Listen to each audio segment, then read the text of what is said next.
Korea Selatan memanfaatkan momentum Dubai Air Show 2025 untuk menegosiasikan paket jet tempur KF-21 Boramae senilai 15 miliar dolar dengan Uni Emirat Arab, sebuah langkah besar yang bisa membuka jalan ke pasar Timur Tengah.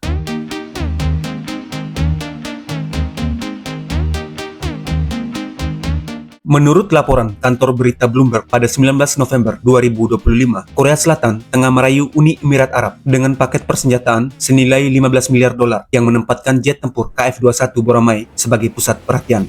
Kunjungan Presiden Lee Jae-myung ke Abu Dhabi yang bertepatan dengan Dubai Air Show menghasilkan komitmen politik untuk membangun rantai pasokan bersama yang mencakup pengembangan produksi lokal dan ekspor bersama sistem pertahanan utama.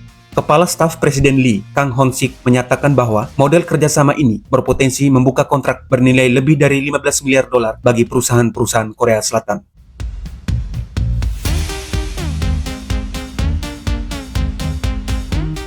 Uni Emirat Arab menunjukkan minat serius terhadap KF-21 Boramae setelah delegasi Angkatan Udara mereka mengunjungi fasilitas produksi di Sacheon, Korea Selatan pada April 2025. Kunjungan tersebut menghasilkan letter of intent atau LOI antara kedua negara yang membuka jalur bagi kerjasama komprehensif. Kesepakatan ini melampaui pembelian jet semata karena mencakup produksi bersama, transfer teknologi, serta pengembangan ekosistem pertahanan yang saling terhubung.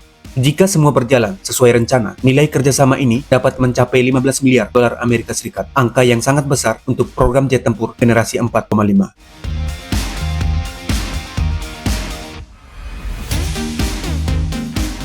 Ketertarikan Uni Emirat Arab muncul karena KF-21 menawarkan kombinasi kemampuan tempur modern, fleksibilitas operasional, dan harga yang lebih bersahabat dibandingkan jet generasi kelima buatan Barat. KF-21 Boramae yang dikembangkan oleh Korea Aerospace Industries atau KAI merupakan pesawat tempur multirole generasi 4,5 yang menurut pernyataan resmi dapat ditingkatkan menuju standar generasi kelima di masa depan. Uni Emirat Arab menilai jet ini sebagai peluang strategis untuk menggantikan armada lamanya seperti F-16E atau Mirage, sekaligus menghindari kerumitan politik serta kontrol ekspor ketat yang sering menyertai jet barat seperti F-35.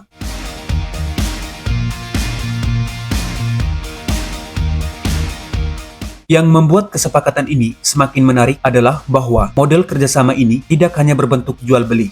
Penawarannya mencakup kerjasama produksi, pemberian lisensi, serta peluang ekspor bersama ke kawasan Timur Tengah, Afrika, serta pasar global lainnya. Uni Emirat Arab melalui perusahaan lokal seperti ADGA Group bahkan disebut akan memperoleh hak untuk merakit KF-21 di wilayahnya sendiri.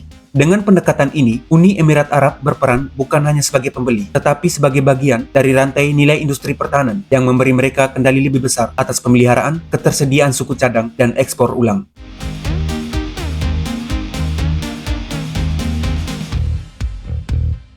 Bagi Korea Selatan, kesepakatan ini memiliki arti strategis dan ekonomi yang sangat besar.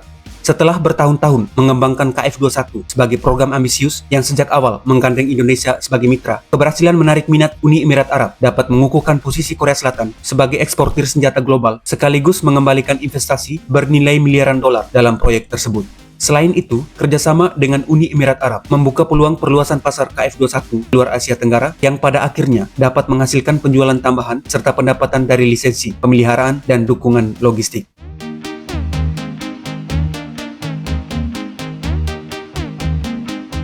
Dari sisi kemampuan teknis, KF-21 Boramae menawarkan daya tarik yang kuat. Pesawat ini dilengkapi radar AESA modern dan mesin ganda yang memungkinkannya menjalankan misi superioritas udara serta operasi serangan maritim dan darat. Jet ini juga kompatibel dengan beragam senjata udara yang digunakan saat ini. Bagi Uni Emirat Arab, kemampuan ini memberi peluang untuk mengganti armada lama dengan pesawat yang tidak hanya relevan untuk kebutuhan masa kini, tetapi juga dapat ditingkatkan seiring kemajuan teknologi.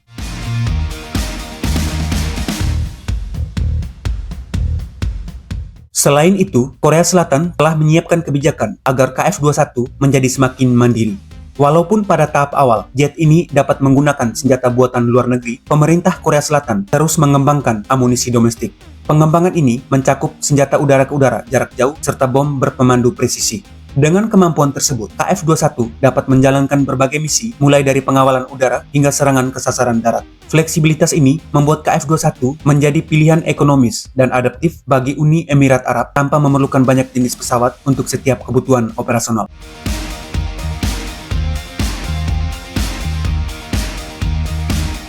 Terkait varian yang mungkin diterima Uni Emirat Arab, meskipun rincian resminya belum diumumkan, pembahasan sejauh ini mengarah pada konfigurasi yang berada pada tingkat blok 2 atau bahkan menuju blok 3.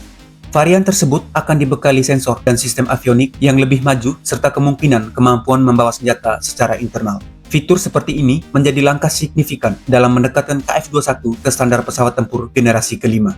Jika rencana ini terwujud, Uni Emirat Arab akan menerima versi KF-21 yang jauh lebih modern dibandingkan varian awal sehingga memberi keunggulan penting di kawasan Timur Tengah.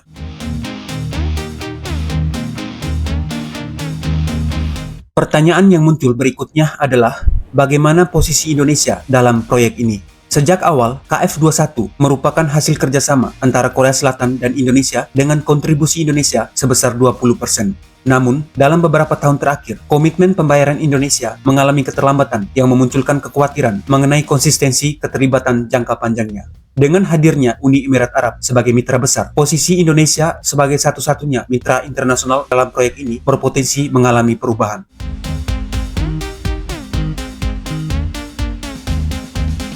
Kesepakatan KF-21 Boromai senilai 15 miliar dolar jika benar-benar terjadi antara Korea Selatan dan Uni Emirat Arab akan berpotensi menjadi titik balik dalam dinamika pertahanan global. Jet yang awalnya dikembangkan melalui kolaborasi dengan Indonesia ini kini memiliki peluang besar untuk memasuki pasar Timur Tengah melalui kerjasama produksi dan transfer teknologi yang komprehensif. Jika semuanya berjalan lancar, bukan hanya Angkatan Udara Uni Emirat Arab yang memperoleh keuntungan, tetapi industri pertahanan Korea Selatan juga akan memasuki fase baru sebagai pemain global.